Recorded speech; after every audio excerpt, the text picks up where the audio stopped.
Environmental organizations have come together to urge states to take a stand against fish kill.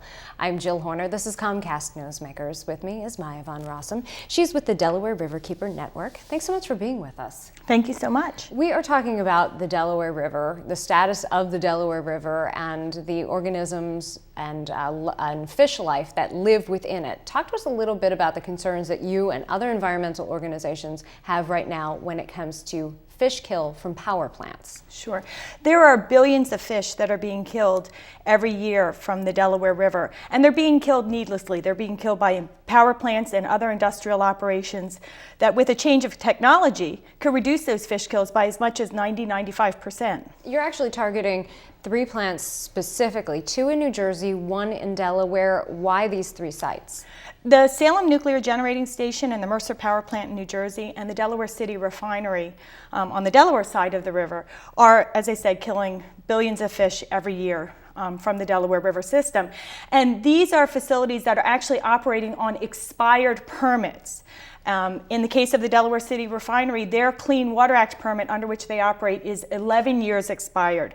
And so we're concerned that they're being allowed to get away with these needless fish kills using old technology because the states of Delaware and New Jersey have failed to force them to come into compliance with the law through updated, new, appropriate permitting. You also talk about the idea of heated water coming out of these plants and the impact of that hot water essentially going into the Delaware. Does that have an impact on things other than fish? Well, it certainly impacts the quality of the water and the ecosystem of the river as you heat up the temperature. These 3 operations use a mechanism or a method called once-through cooling. They suck the water in one side of the plant, they bring it through their operations, and they spit it outside the other side of the plant at very heated temperatures, 110, 117 degrees. As they suck that water in, they're sucking in all of the aquatic life that live in that water.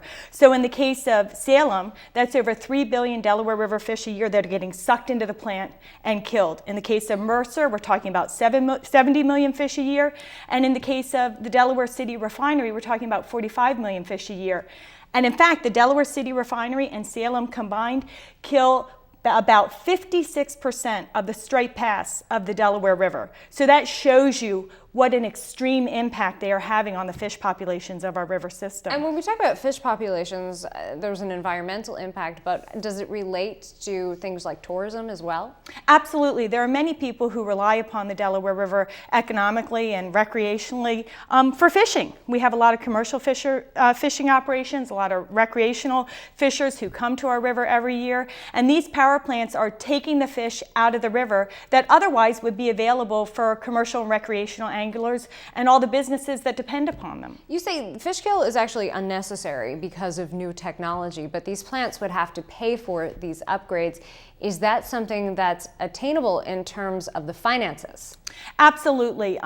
In every instance, it's been determined that the technology, which is called closed cycle cooling, is economically available to these operations. It's being used at facilities across the country. It's being used at other facilities actually operating on the Delaware River. And we always have to remember that while it might cost the companies to do the upgrade, it's costing all of us for them to fail to do the upgrade because we're the ones that are suffering the economic losses associated with the fish kills. Thanks for being with us.